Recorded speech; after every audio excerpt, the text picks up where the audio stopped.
One question, 3 seconds, sweet Susanna.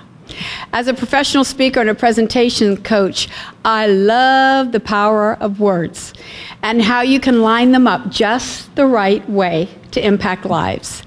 And I'm also a believer that if you breathe air, you bring a gift to life's party. So the gift came in a package named Sweet Susanna. And no, it wasn't cookies, it wasn't candy, it wasn't anything like that. It came in the package of a beautiful woman that I had met in 1998 at the local chapter of the National Speakers Association in Orlando. Now, Susanna was sweet, beautiful, thin, long, black hair, and walked with a limp. And she had a passion to make a living as a professional adult storyteller. And I only got to see her sort of like these TBBO meetings where we only get to meet and talk a few minutes. So I only had an opportunity to meet her over several months, but only for a few minutes. So I was excited when the National Speakers Association decided that they were going to do their convention in Nashville. So there were 4 of us women who decided, let's drive there. So we decided to drive. Don't you know that was a trip? And I immediately knew I had made a mistake sitting in the front row with Karen.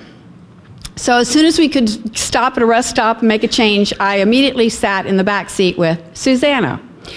And I started asking her questions.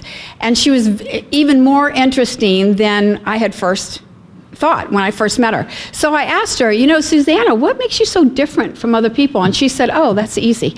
I've experienced everything there is to experience about life.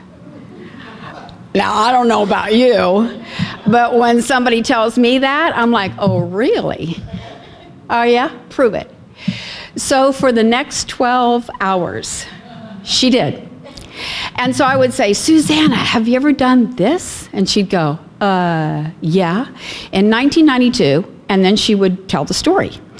A little few miles later, I'd go, well, surely, Susanna, you haven't done this. And she would go, well, and she'd begin to tell me the story. This went on for 12 hours. When we got to the hotel, we registered. But before we actually went up to our rooms, we decided to sit down in the lobby just for a few minutes and have that last conversation. So as I sat down with her, I said, you know, Susanna, you are probably the most unique woman I've ever met in my life. What do you think contributes to that? Oh, easy question, she said. My parents. And I said, really, your parents? Why?